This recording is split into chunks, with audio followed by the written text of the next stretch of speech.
Magdidingding po tayo ng papaya at saluyot. Nagpakulo na pa ako ng tubig. Tapos, lagay na po natin yung mga ricado na luya at sibuyas. Ayan.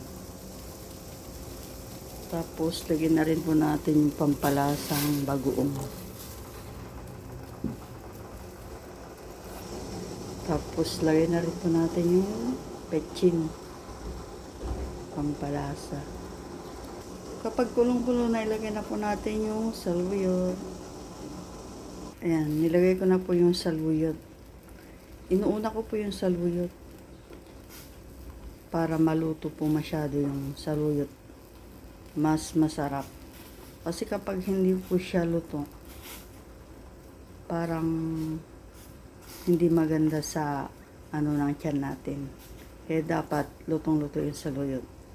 Tapos takpan mo natin.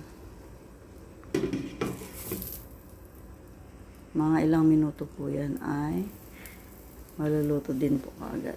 Ayan, buksan na po natin at ilagay na po natin yung papaya.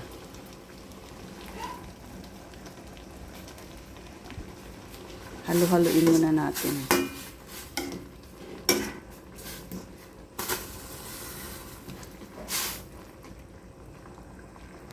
Lagyan na po natin yung papaya. Ayan. Tsaka halo-haloin natin.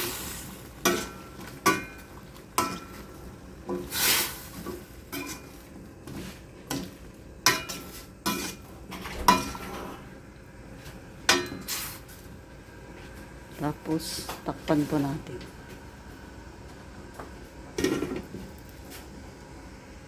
Ilagay muna natin pala yung sahog na daing na bangus.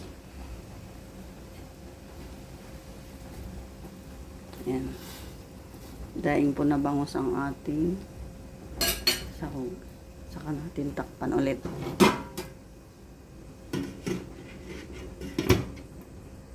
Ayan, buksan na po natin.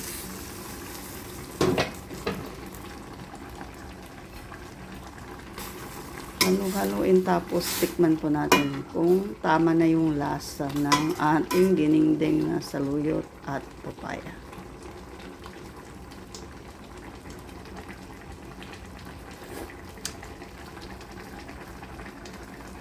Yan, luto na po ang ating dinengdeng na papaya at saluyot with pritong daing na bangus. Mantayin ako. Salamat sa inyong panonood.